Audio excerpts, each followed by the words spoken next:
Good evening, everyone, and thank you for joining us on the second of our two-part series of pre-calving webinars.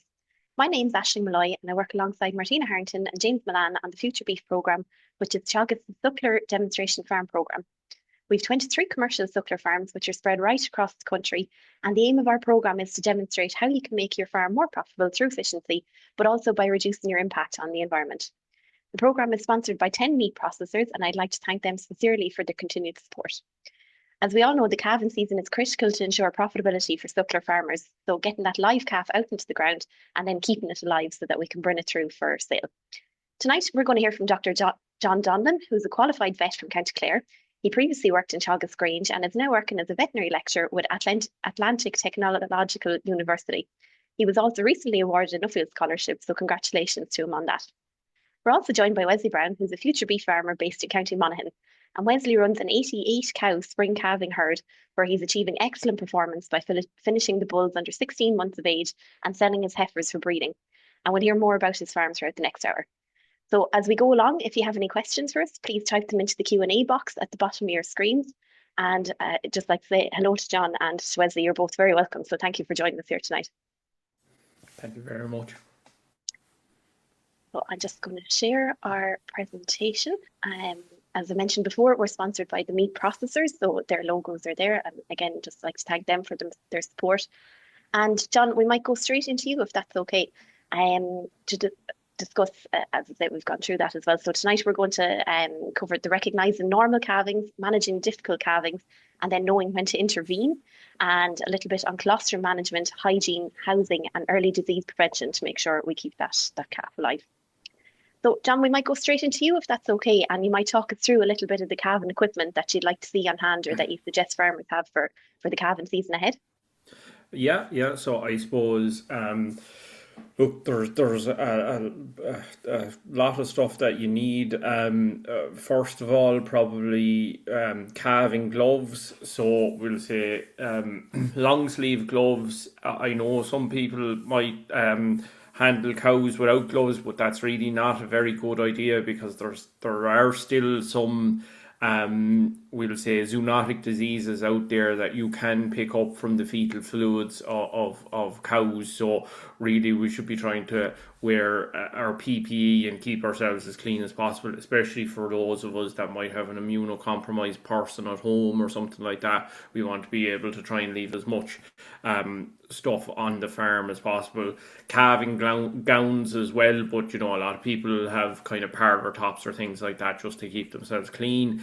And then the next thing we'll say that you need for we'll say handling a cow to figure out if she's calving correctly would be lubricant. So you need a calving gel or some sort of a lube, just so that you're able to kind of handle the cow fairly easily. And it will say in quite difficult calvings, having a good amount of lube available to you is quite useful as well, in terms of that if you get that in around the shoulders, it can improve or reduce the friction as such.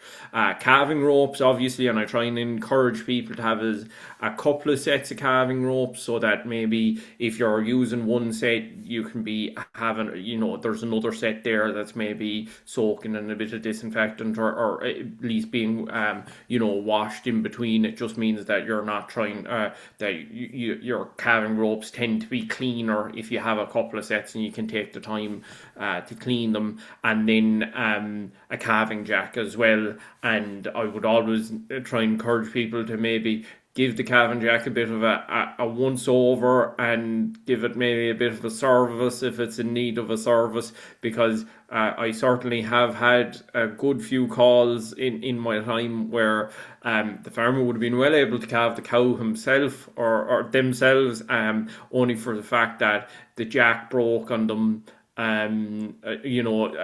Maybe a bolt fell out of it and the ratchet stopped working or something like that. So always worth giving it a once over so that you're not realising it's broken and having to pay a vet fee to call out a vet, in the middle of the season, we'll say. And then if we are talking about vet call outs, that I suppose what every vet wants to see when they're arriving into yard is a nice clean bucket of warm water. So really, where possible, it's always nice to have access to warm water. We'll say if you're going to be soaking your calving ropes in the warm water just to loosen them up a little bit before you put them on the animal or on the calf, or we'll say if it does turn out to be a cesarean, that vet is going to need a good bucket of warm water so that they can scrub down the side of that cow and get her as clean as possible, because that's vitally important to avoid her getting a peritonitis after the surgery, we'll say.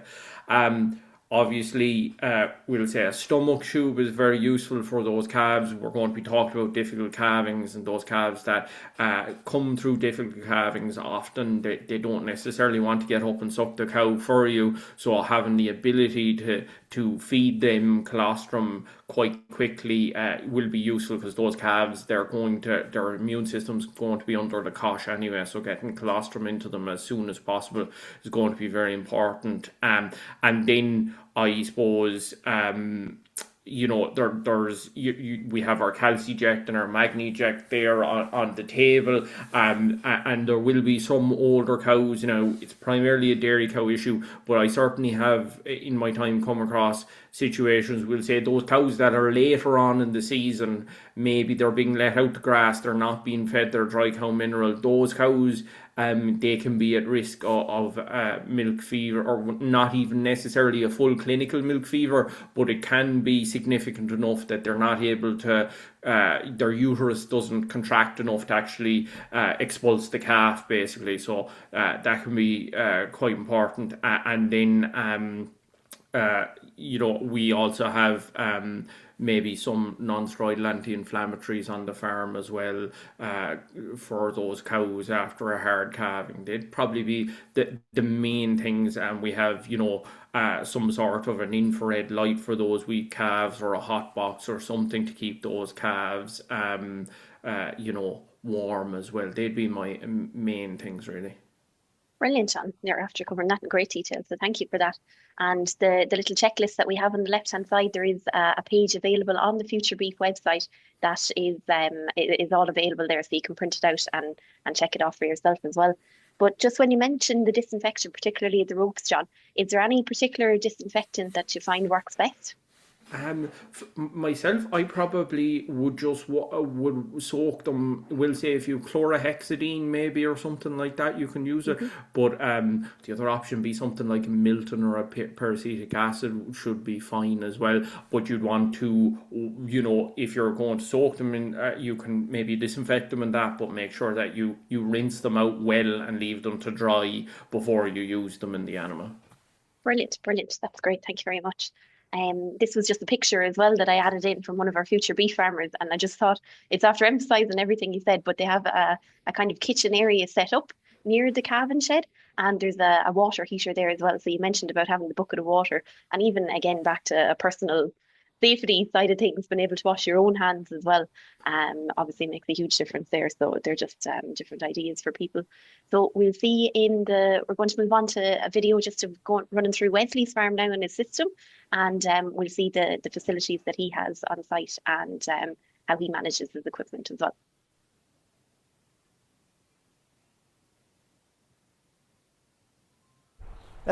Wesley Browne. I'm running 88 cows to calve this year on 60 hectares. Starting to calve from mid-February till the end of April. We would be calving 20 heifers as well within that 88 cows, a 2-year-old. We run about 60 hectares, run in 3 blocks of land. Cows are split into 3 even batches. We are doing on the 16-month bull beef finishing system, and also I do a heifer replacement system which I sell breeding heifers off. We use 3 high index bulls, Limousine, Simmental and Angus. They'd be all 5-star maternal, and some of them be 5-star terminal. cows and heifers are all on minerals, 100 grams and half kilo of soybean with 4 to 5 weeks before calving. We vaccinate with IBR, and that's the only vaccine we use pre-calving. I built this shed 2 years ago because on a one-man operation I need to be able to move my cows safely into pens for calving and leave myself safe as well as the cow safe. This is my calving facility set up 2 years ago. It's a fairly simple system, safe. Just bring this gate round till bring the cow in.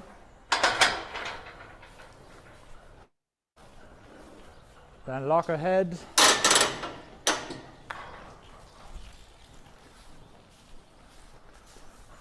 Okay.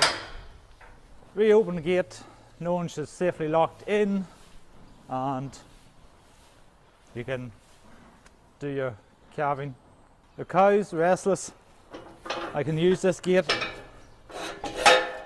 to push her in, that it locks her from moving back and forward or side to side, and it leaves me easier access. Then if a calf needs to get a suck, you can do it no problem.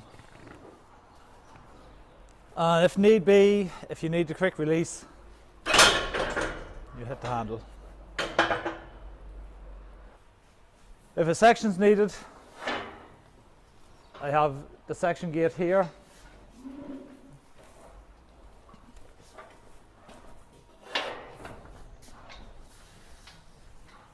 Just lock the cow's head in there and you can do a section here. Another thing that's done is all cows' tails are clipped for hygiene side of things for cows calving. We also use a sanitizer in all the pens pre-calving, and every time cow calves, the pens are sanitised and freshly bedded. I try to leave everything as simple as possible. Got 2 brackets for calving jack to leave it on the gate here. Got these buckets in my local co-op store, which are great for water and for doing sections or anything, holding stuff. Gloves, first essential. Your iodine spray, gun, and your iodine. That's just a bottle, just in case it was ever needed. Your gel, and I suppose your chocolate sauce. For any calf that doesn't suck, just a wee bit of chocolate sauce in the roof of his mouth, and that helps him to suck. We also have a supply of hot water for any sections been done. We have 2 cameras, one here and one at the far side for checking the cows in that main house, and this is a camera for calving, 360 degrees, full zoom, night vision. Excellent. We also have water in every pen, so every animal has its water and has it feed at the front of the barriers. The main reason I put the lockable barrier in was for safety. As the cows calve, they're moved into this pen, out of the calving pens, to free up the pens for the next cow's calving.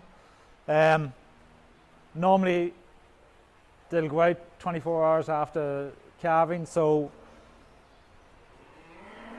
we lock the cows' heads, we park the trailer here.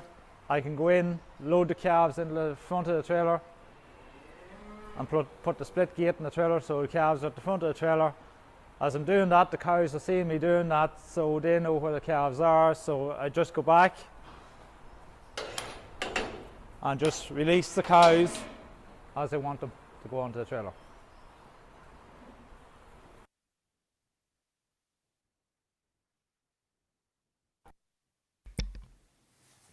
Brilliant. So Wesley, we'll bring you in here.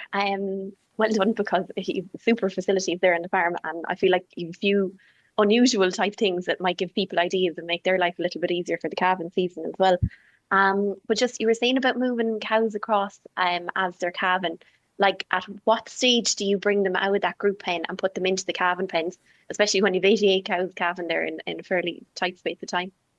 Yeah, well, once you'd see a cow starting to get restless, sort of up and down, just agitated, I'd take them across, put them in the pen, keep an eye on them on the camera, see what's happening, and just keep good observation on them. Like, and I'd mainly use the camera.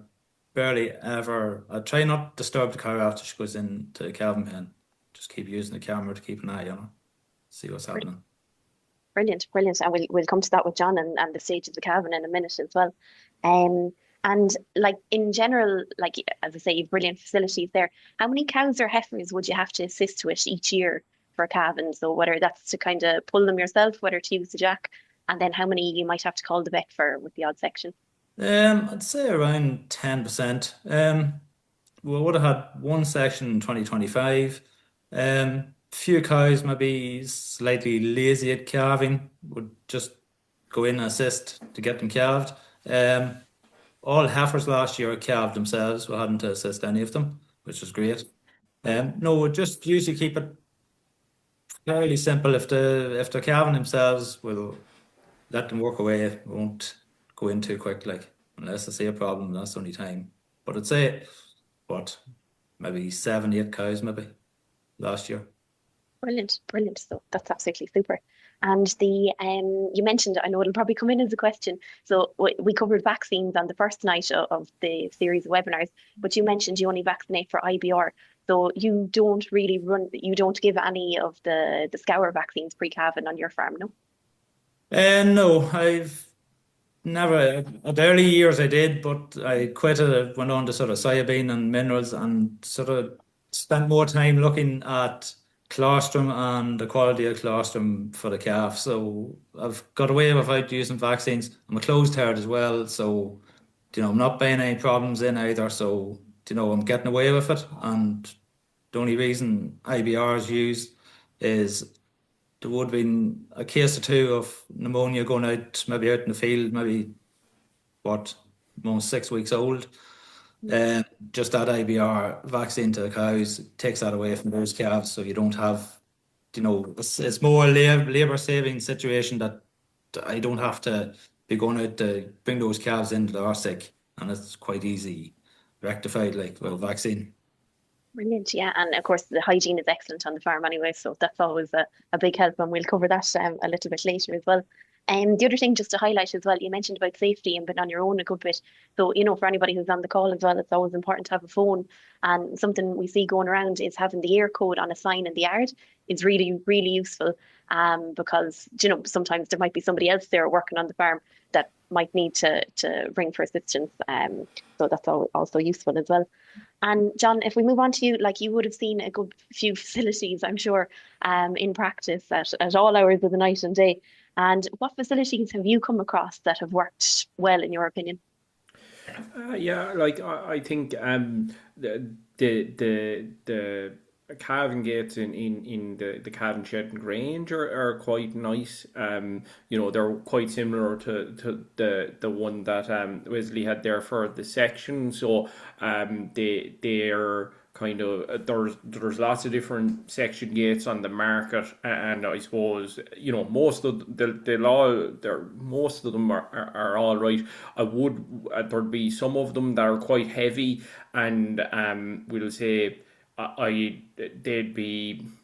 they're kind of only, we'll say, hanging from the front of the gate, and they'd nearly be drooping under their own weight. So I prefer a fairly stiff gate, but one that's probably not so heavy that it's kind of not able,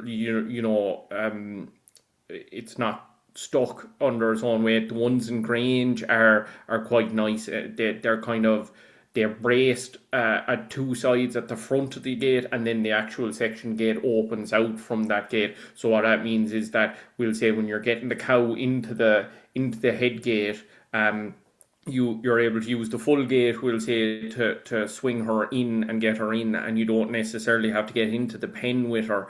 And then once you have her in and locked into the head gate, you can open the gate back, lock it into the position it was in initially and open the section gate out from that, and that works very, very, very nicely. And I suppose a lot of gates like that, they're generally a chain across the back of the animal to hold the section gate in. And I know some people, I haven't had the privilege of having been able to do calf cows in farms where they do put the chain over the back of the animals. But I would say if you can avoid having that chain at the back end of the animal, it just gives you a little bit more space to work with. So they're probably the main things that I'd look out for. But any sort of section gate is always very, very welcome to see. You know, there will be certain situations where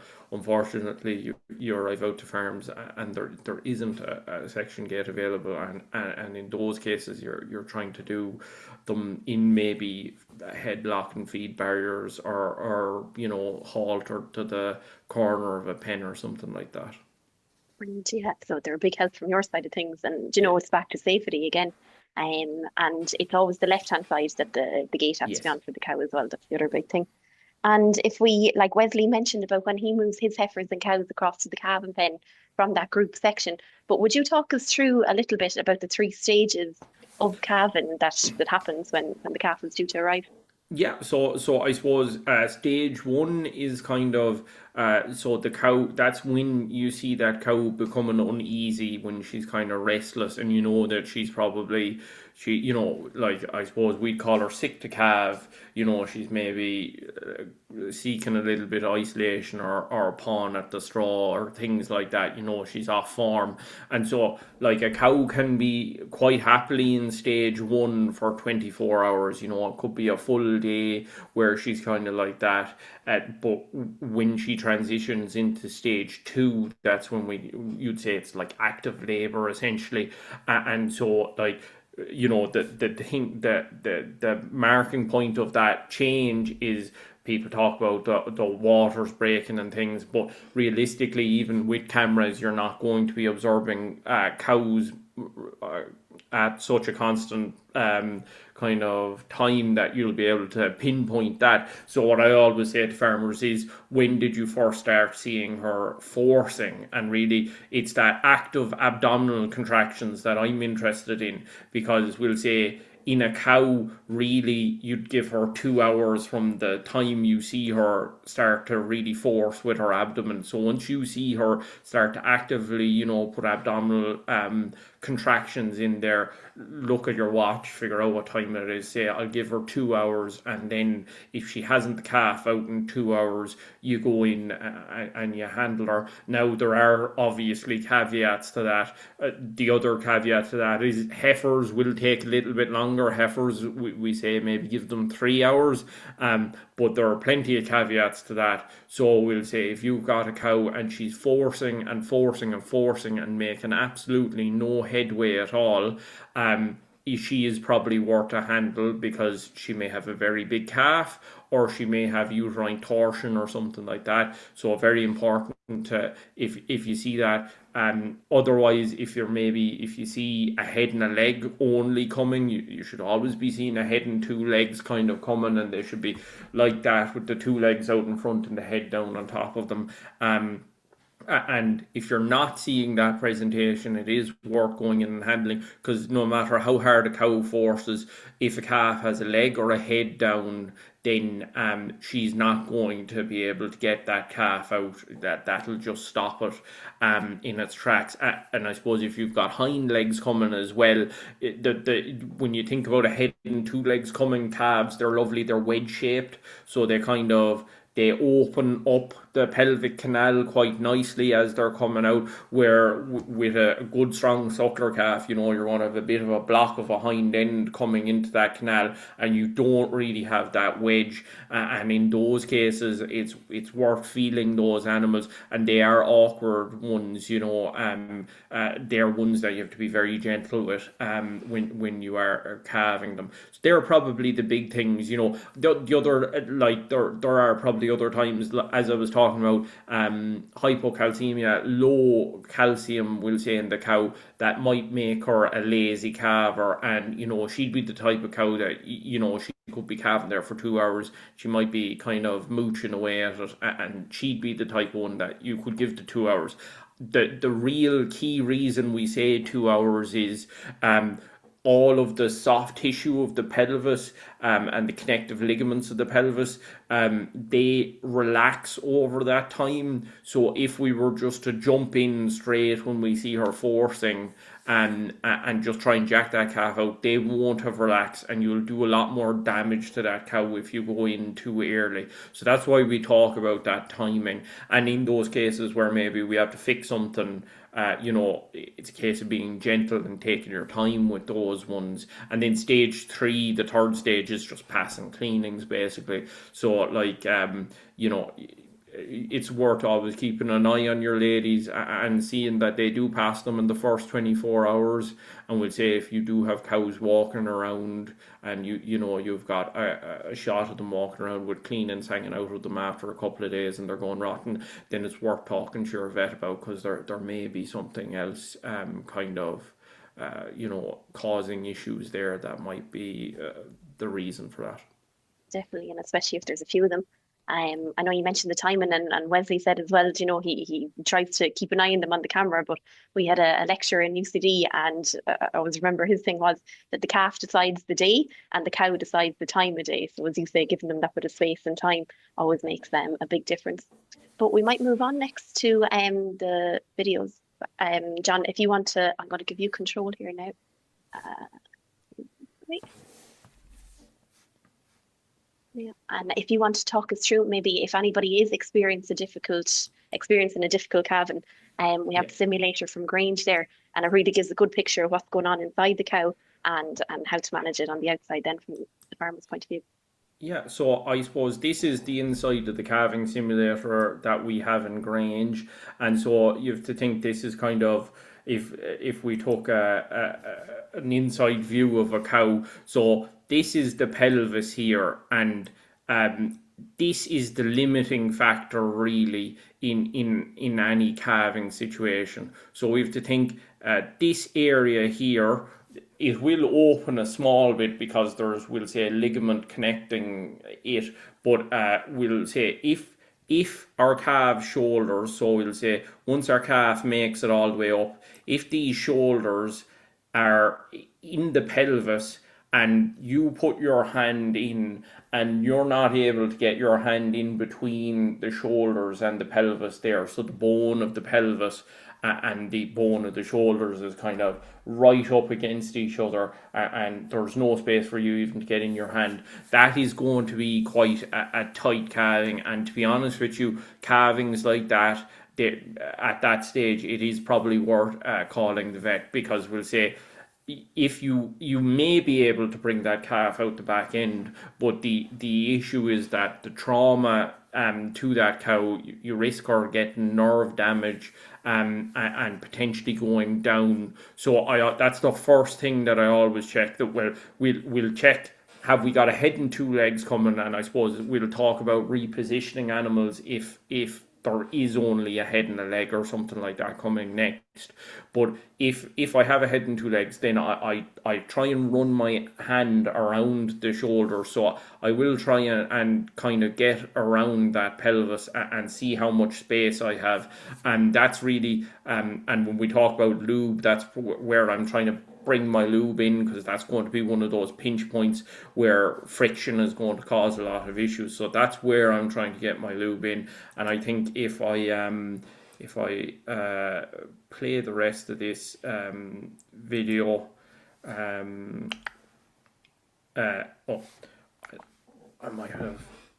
I just need to come off the annotate. Yeah. Possibly. Clicker.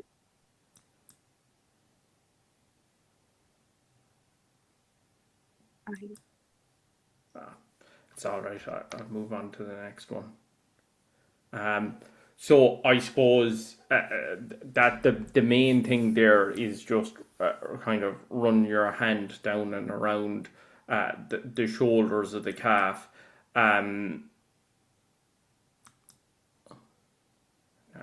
There we go. So I suppose that would be the case with a big calf, and in most cases, when I go out to calls for suckler cows calving, the majority of them are it is that the calf is too big for the cow or the cow is too small for the calf. And then sometimes the other side is if the cow is way over conditioned, she potentially her pelvic canal may even be narrower than the bone itself if there's a load of fat kind of constricting that even more. So that'll be the majority of them that you go to, and in those cases it's very much a decision of, am I going to try and jack this calf, and if I am, what do I do? Or like, how do I decide whether I'm winning or not? And in those cases, my kind of rule of thumb is, like any calving I go to, unless the farmer's 100% sure he wants a section, I'll put on the jack, and I'll start jacking away. And it is very important to remember with jacks, a jack is the amount of force you can apply with a jack is the same as about 4 or 5 men, really. It's a serious amount of pressure by yourself. So if you're jacking, and then with the Moorpark head, so the head that comes on most of the jacks we'd be familiar with, and you're levering down on that, and you're getting very little movement forward, you're just developing lots and lots of tension in your calving ropes, and you're essentially turning them into guitar strings that are so taut.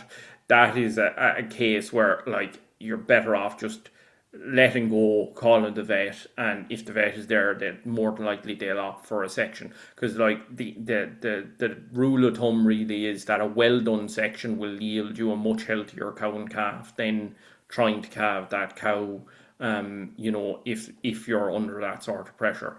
So then I suppose that's the main thing with that. There will be cases where when you guys go out and you're calving cows, it is a head or a leg down, and it is always worth having a go yourself, seeing if you're able to bring it up. But I suppose there's a couple of key things really to realise with that, and that is that Jesus, where's my play gone now? Oh, is it here? Yes, there we go. So I suppose the key thing is you're going to work your way in. So in a lot of cases, don't be afraid to push the calf back into the cow, because when you're pushing that calf back in, you're making room for your arm and you're making room for yourself to be able to get in. And we'll say if it's a leg down, the main thing is you're not grabbing high up, or what you can do is you can work your way down the head, find your shoulder, and then feel your way down the leg of the calf, and you can gently bring that leg towards you. But it's very important that you're not wrenching on that leg until you have the foot of the calf in your hand and you're protecting that foot in the cup of your hand, basically. Because if you go levering at that leg and the end of the foot is kind of in no man's land, it can very easily puncture through the wall of the uterus, and then the cow will get peritonitis, and that can be quite a severe infection, and you potentially will lose that cow in those cases. So the key thing, if you are going to try and reposition something where a calf might have a leg or a head down, is you're kind of working your way gently, and then once you have the leg, if it's a leg, you're just protecting it as much as possible, and you're avoiding any trauma to the wall of the uterus. And it's very much the same thing with the head. If it's a head back, you're trying to work your way down the neck, maybe get a finger into the calf's ear, and then you might be able to pull it a little bit, and then often a lot of vets end up putting a finger into the eye of the calf. Now you can do that very gently, but if you're not confident in it, maybe just call the vet, and then work your finger into the corner of the calf's jaw, and gently bring that up and around. And these cows, they're big animals. you will be able to fit 2 arms into them. Don't be afraid to put 2 arms in, and that can often be very useful in these situations. If you need to maybe push the head back to get at a leg, you might need 2 arms in there to be able to do that. I suppose the reason a lot of people end up calling vets is that cow will be forcing against you, and if she's forcing particularly hard, then you might not succeed. Where a vet can come out, vets have Planipart, which is relaxes the uterus, and they also can give an epidural, which kind of stops the cow from forcing, and then that vet can go in and do that repositioning. And obviously vets do a lot more of this, so they tend to have the knack as well. So that's the other thing. So that's how you can see I'm kind of pushing the calf back there, and then down and find the leg, get the calf, and what I'm doing there is I'm working my way down in, and you kind of try and fold up the leg as much as possible to get it into as small a kind of space as possible to reposition it. And then the other thing, of course, is once you have those legs in the correct position, you need to apply ropes to them. And there would be cases where we'll say people have put on ropes too low on a calf's foot. So we'll say down here is too low. You need to be above the fetlock, and so you want to be up here on the long bone, because I suppose the small bones lower down on the foot, this is the incorrect placement that I'm demonstrating here. That's why I'm wagging my finger. If you put the amount of tension on those that you can with a calving jack, you will end up with fractures. Some people will do kind of double loops where they'll actually do 2 loops on the rope. I don't really do that myself, because I'm of the opinion that if you need 2 loops on the rope, then it's a question as to whether that should have been a section in the first place, and the other key thing here is we try and keep the knot, so this area here on the underside of the calf's leg, so that when we're applying the pressure with the jack, it's all in line basically. And that reduces the risk of a fracture of that bone as well. So they're the main things really to mind with your ropes when you're applying them. And I think have we? Yeah. Oh yes, and then I suppose jacking the calf as well. This is So this is the Moore Park head that I was talking about earlier. Most of us will be familiar with them unless you've bought a jack maybe from Europe or someplace like that where they'd be less common. But what this head allows us to do is to place leverage on that calf, and so that increases the amount of force that you're actually able to put through into the calf quite a lot as well. So I'm jacking away here. Really what you should do, this is obviously a fake cow, so she doesn't have contractions. The recommendation is to try and jack with her contractions and give her a little break when she's not forcing, that you're just leaving the calf where it is. And the other thing that I always say is this isn't a race, so you're doing it 1 click at a time. You shouldn't be going hell for leather on it, especially when you're just bringing that head and leg out initially, because that's the time that you need to be gentle and really give the tissue a chance to stretch and respond to the calf coming through. So this is just me basically putting on the last bit of leverage there as well. So you can see we're just jacking away nice and handy. And the other thing to watch here is that we are getting inch by inch, we're seeing progress there, and then I'm levering down. And I suppose when you have a calf out near the hips anyway, naturally that calf is going to want to arch down, so we should be trying to bring the calf down as well there. Brilliant, John. That's a super description on that. Wesley, I might bring you in at this stage as well. So after going through all that and getting your calf out alive, hopefully the cow is doing most of the work. What do you do next in terms of kind of getting the first feed into the calf and keeping the hygiene right to prevent infection? Right, well, the first thing would be get the calf navel done with iodine. Really, you'd be expecting the calf to really get up and suck itself. That would be my sort of rule. I wouldn't be running in just straight away after the cow calves. I'd let the calf get up. Usually calves have plenty of vigor in them, so up to get, and normally would suck. I'd say 90% of them suck themselves, no problem. If there was maybe a cow with sort of awkward teats, you'd maybe go in and get that calf started and just make sure he's on the teat and get him a good suck of colostrum, and really that would be it. I suppose 24 hours, I say the next morning, usually the cows would head out to the field, would tag them, register, load them out, and out they'd go.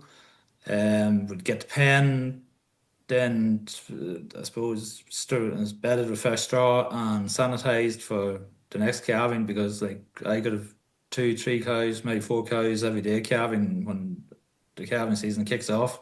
Could even go up into 6.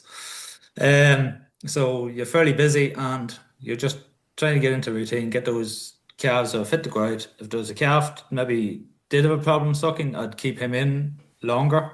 I'd always make that decision that morning, because I'd like to get the pens emptied in the morning and bedded and sanitized again for the cows calving the rest of the day. But if there's any ones I wouldn't be content with, I'd let them stay into the next day. And the big thing that I would take from that, like, as well as obviously keeping everything safe and keeping your calf alive and your cow healthy, like, it's saving you a lot of work as well. That's the other end of it, especially when you're there on your own, and say a lot of calves coming too. So that's really important. Just for, you mentioned, Wesley, that in general you like to get the calf sucking rather than tubing the calf. So we just have a short video here just for anybody who isn't familiar with it, because I know it doesn't always work out that, it could be 3 o'clock in the morning and you're trying to get beastons into it, and we might talk a little bit about the management around this. But this is a video from courtesy of the Beef Cattle Research Council over in Canada, and I'd just like to thank them for allowing us to use it tonight.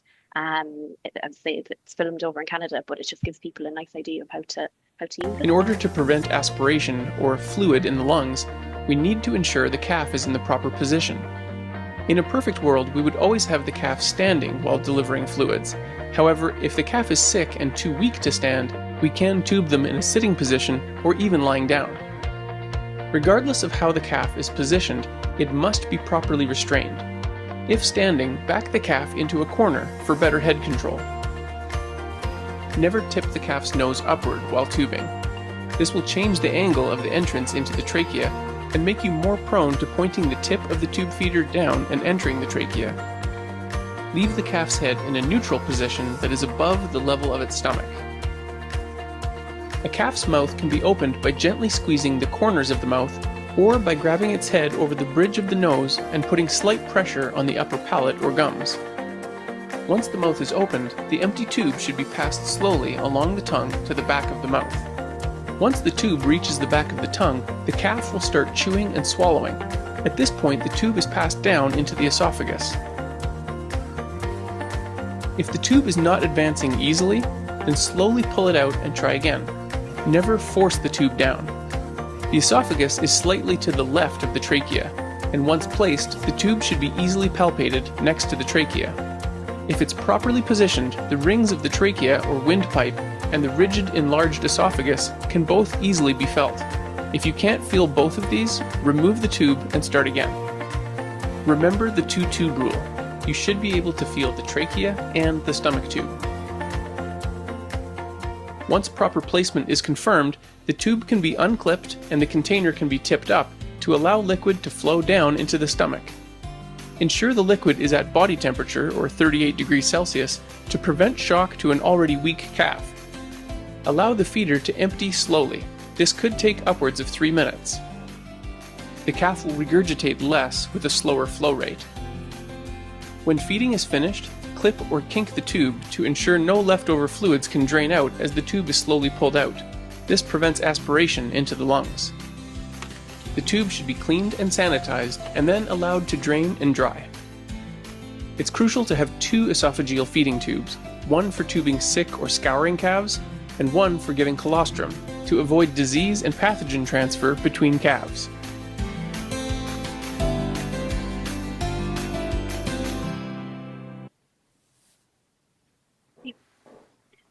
Should be back to the screen there now. Wesley, you'd mentioned before, just while we're on colostrum, that you feed the soybean meal pre-calving. Had you tested colostrum before on the farm or found any issues with it? No, I never tested colostrum on the farm, but I never found any issues. I suppose like the soybean has gives a great supply of milk till the cow, and like seeing that the quality's there, so I never had any massive issues on it. So I never really tested.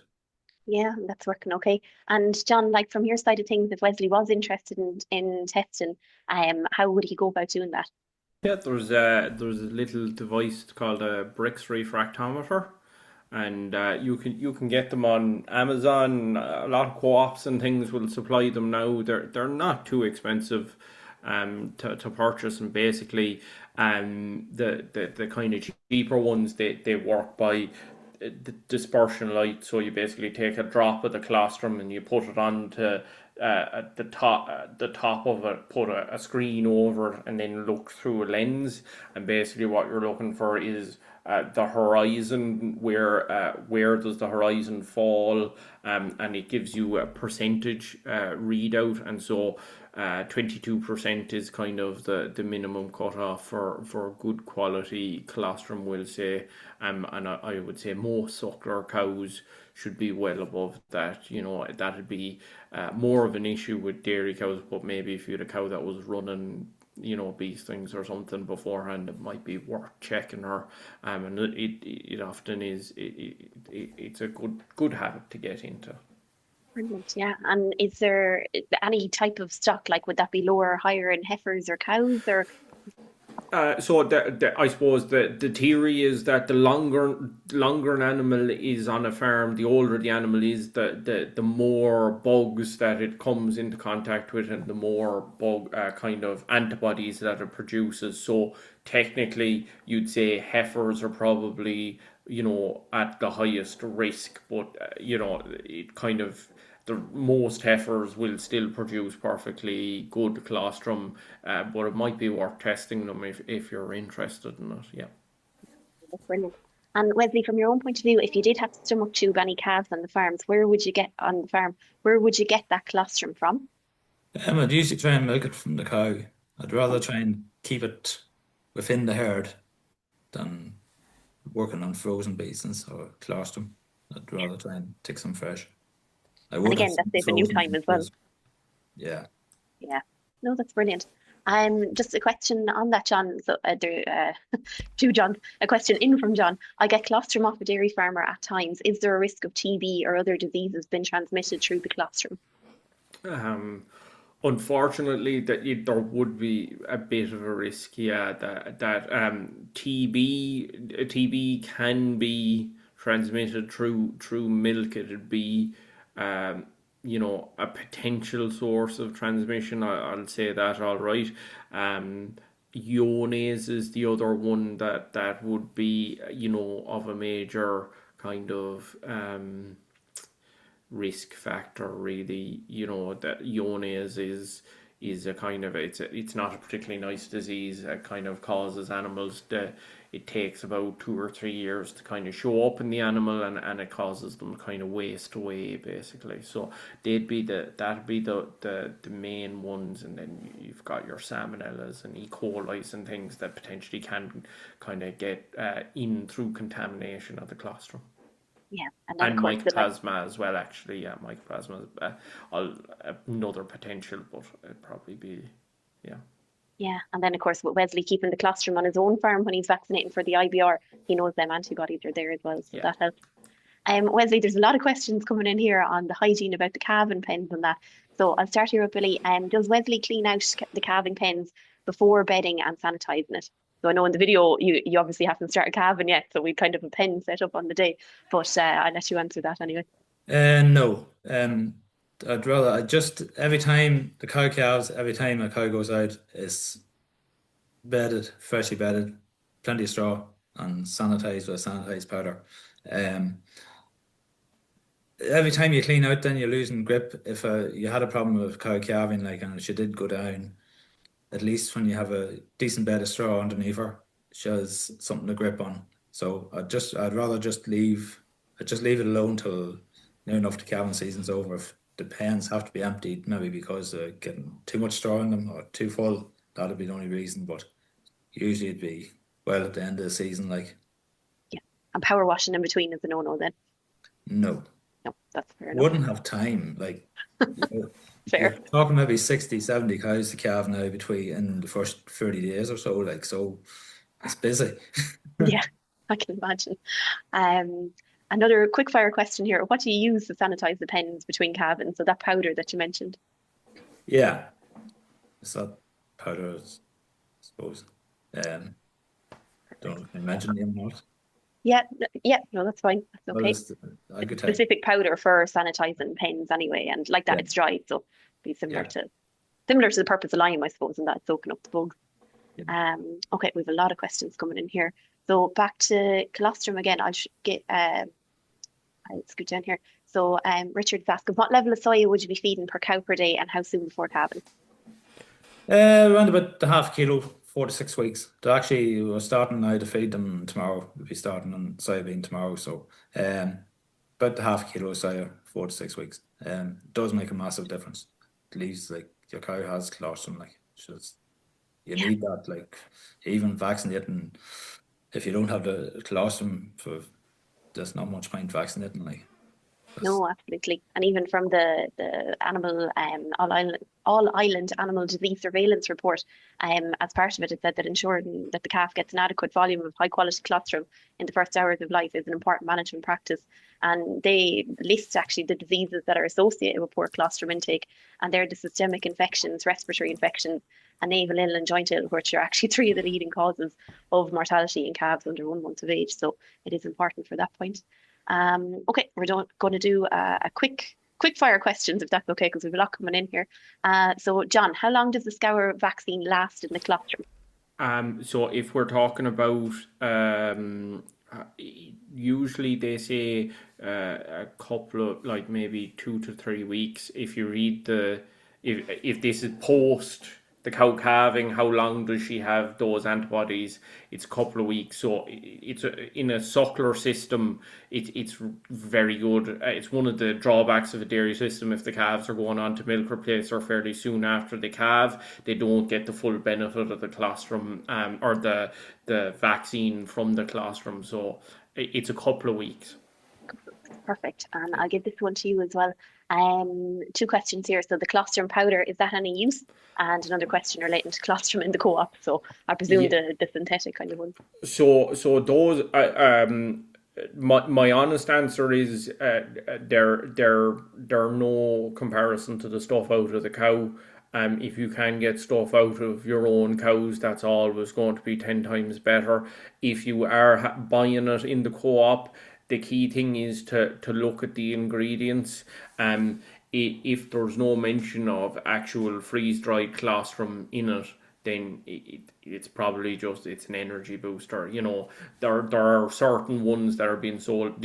The cheap ones, especially, aren't going to provide any real protection for your calf. You want to be looking for the ones. They're going to be more expensive, and they basically say that they're, high proportion of the ingredient is freeze dried colostrum, basically. Okay, that's good to know. Thanks, John. Wesley, do you continue to feed meal or soybean after calving? Yeah, I feed a wee bit of meal out in grass, more to keep the cows settled so they're easy looked at, and just to be safer going into the field when you're going to look at the calves, that the cows have eaten meal, and you'll always see the calves coming down or see what's happening, like. So yeah, just feed a wee bit of meal just to leave the safety there, the cows. Absolutely grand. And there's another question here. So how do you get the colostrum from the cow and how do you milk her? Just milk her. So all by hand, I'm assuming anyway. Yes, all by hand. All by hand. Yeah, just like milk it into a jug and stomach tube the calf. If you have to stomach tube the calf, I'd even try a bottle before really stomach tube the calf. Yeah, just get that sucking reflex going. That's Yeah. great. Just a bit on there's a few veterinary questions coming in here for you, John, but just to finish off the colostrum. So what are your thoughts on freezing colostrum for emergency and how long can it be left frozen? And I'm going to add to that and ask how long it can be left fresh in the fridge as well. Yeah, so look, it can be. I think freezing colostrum for emergencies is always a good idea. Like that's my preferred option. You know, fresh straight from the cow is the best option of all of them. But having your own stuff from a cow on your farm, at least the calf is getting protected for the specific bugs on your farm. So I'd say it's a good practice if you can freeze colostrum. And then how long can it be left frozen? Look, probably like that's a good question. I'd say you could probably use last year's this year to get you going, but I wouldn't be going well over. I wouldn't be going over a year really. If you've stuff in the freezer from 2016, I'd say that is unlikely to do much for you. And then we'll say that stuff in the fridge really, I'd give it 24 hours. You can get stuff, and that makes sure the fridge is actually working as well, because I suppose that colostrum realistically it's going to have bugs in it. And those bugs will multiply, and those bugs will actually end up binding the antibodies in the colostrum and will reduce the amount of goodness that the calf can get from it, essentially the amount of antibodies that the calf can actually absorb. Brilliant. That's super. Thank you. And just on that, on the colostrum, last question on the colostrum, is there any merit with heifers calving to give their calf a small bit of colostrum from an older cow to help with immunity? So we've kind of covered that and said that, yeah, they tend to be that bit higher in the older cows. Couple of questions around calving then. So sorry, there was one here somewhere. Pain relief to cows after difficult calving. What's the advice there?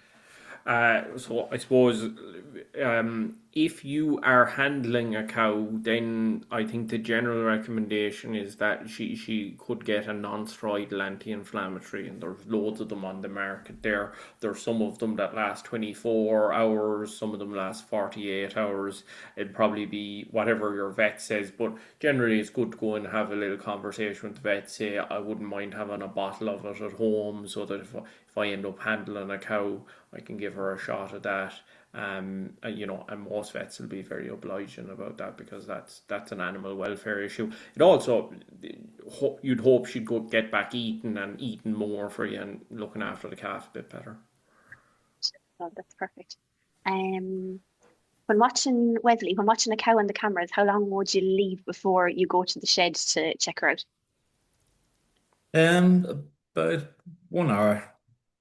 As long as you've seen, like, if you keep an eye on the camera and see movement and you see the legs moving, like you see she's progressing as she's calving, I'd be leaving her alone. If I didn't see that happening, and maybe you've just seen 2 legs or 2 feet out and that's it, and I haven't moved in a half an hour, I'd go in then and just put my hand in just to see. And if everything was coming normal enough, I would just leave her alone then. That would be, if everything's moving properly and correctly, I wouldn't be touching them. But if something's not right and no movements has happened, I'd be in just check. That's fair enough. And another quick question, I assume this is outside the calving pens, but how do you manage the bedding costs on the farm? Do cattle thrive better on bedded pens? Yeah, they would thrive better on bedded pens. I suppose the space, you can hold more cattle in the pens bedded, and you just don't need the same feeding area. I'd be feeding all those cattle be fed through the feeder, so it's a diet they're getting, so you don't need the same amount of space for those animals to eat, because the diet's in front of them all the time. So the extra bedded area is giving you that extra space for holding more animals in the shed. Brilliant. perfect from that point of view. John, there's a good few questions coming in here. A few questions on chocolate sauce actually, but I'm managing scour in calves. So what's the best advice for treating them? I suppose first of all, how do you know what type of scour you have, and secondly, how to treat it from there. So in terms of types of scour, most vet practices now will have the snap test. So you just need to take a sample of it and drop it into the practice, and they should be able to do it there and then. Or we'll say a lot of vets, if they're coming out to drip calves, they'd often take a sample and check it. And those snap tests, they're not perfect, but generally, if they tell you that you have crypto, then it is crypto. If they don't come back with a result, you're probably maybe thinking about sending samples off to the regional vet labs or something like that. And then in terms of dealing with scour, electrolytes. So make sure that you're feeding electrolytes probably morning and evening to these calves, and if a calf's very severely scouring, it may need more, or it may just need to be dripped by the vet. And keep those calves, let those calves suck the cow if they want to suck the cow. The old kind of adage was, that the milk is too rich for them, but the thinking now is that we'll say electrolytes, they do have energy in them, but they have nowhere near enough energy to keep a calf going. So if you're keeping it away from the cow, that calf is going to go into severe negative energy balance, and then it's not going to deal with the scour at all, may get pneumonia, things like that as well on top of it. So let the calf at the cow, that would be my general recommendations, and then talk to your vet as well. No need to go into them with antibiotics unless they are severely systemically sick, and at that stage you should be talking to the vet anyway. Perfect. That's okay. Thanks, John. Wesley, just a quick question, I suppose, just to clarify. So would say you have your calf born, like at what stage do you decide to, I suppose, how long do you give the calf to give them a chance to suck on their own, versus when do you decide to kind of get milk the cow and get them going on the bottle, or give them a hand suck the cow even, and then versus how long then you decide before you shoot them? Well, the calf should suck the cow within an hour. An hour. And normally they'll be up sucking within 20 minutes. And if a calf is having trouble getting connected onto the teat, I would go in and help it out and get it going. But normally they're usually up and suck in 20 minutes. Stomach tubing, I suppose, thank God last year I hadn't the stomach tube any calves, so it's the last thing I want to do. Unless the calf was very, very weak and wasn't able to suck or wasn't able to get up, I'd stomach tube it. But other than that, I would be big into letting that calf suck the cow, because it's actually, I suppose, getting the saliva mixed in with the milk as it's sucking, and it's the natural way of taking its milk in. So I'd rather see it sucking, and then it leaves it safe then for going outside. So once I know it has sucked inside, it can go on out. And I think that's the big thing from your point of view. You're getting them out to grass as quick as you can after they're born, so that's reducing a lot. Yeah, well, space is the problem, so I have to put them out, and that's it. So yeah, that'll help too. And when would you have to use the chocolate sauce? When you get a calf that just does not want to suck, and it could only happen once every 2 or 3 years. I had one calf one time, and it took 3 days before he sucked, and he had to be stomach tubed. And there was no reason for him not to suck. And a fella mentioned this chocolate sauce to me. Tried it straight away, not a problem, and it has worked since in a few. It just actually gets them motivated to suck once it's on the palate of the mouth. They'll actually use the tongue to try and lick it off, and that sort of gets them into the process of sucking. And once you get them onto the teeth, then that's it, they're flying. Perfect. Thanks, Wesley. John, just a couple of kind of veterinary type questions on this. So, how would you deal with a retained placenta in cows, and would you use any oxytocin? So the honest answer with how do I deal with retained placentas in cows is, once they're retained, you just have to kind of let them go. I know there'll be some people that'll try and take placentas from cows and things. The risk with trying to manually remove placenta is that if you tear it and you leave a little bit behind, she may get a uterine infection, and then she's less likely to go and calf. Oxytocin, if I was out calving a cow and I was handling her, I would often give cows a shot of oxytocin afterwards, especially if I'd use something like a planipart to get them to involute the uterus and try and get them to shed their membranes. But the oxytocin receptors start to disappear after about a couple of hours. So giving oxytocin to cows once they already have retained placenta isn't likely to get you any benefit, basically. Perfect. That's great. Thank you. And there's another query here again, a veterinary type 1 farmer working with a Max Tech system and had milk fever alerts last year. What's the best treatment? Would there be a bolus, or is there a recovery drink that they can give cows after calving? Yeah, so like if there are cows that are being flagged, then it's probably I suppose the other questions asked there are those cows on a dry cow mineral? Because if they're on a dry cow mineral that has a good amount of magnesium, then that really shouldn't be happening. If they're not on a dry cow mineral, then that might explain it. I'm a big advocate for dry cow minerals. They're very important. If they are, then there are boluses and there are calcium drenches that you can give. The boluses are quite big, so sometimes depending on where you're buying, you may be able to get a calcium drench that might be good. If those cows are just a little bit subclinical, then a drench or a bolus will do the job. But if they're struggling to stand or something, then they may need calcium under the skin, or if in worst case scenarios into the vein, basically. So that would be kind of the way I tackle those ones. Perfect. And that's probably back to the calci check then that we're saying to have with equipment as well. Perfect.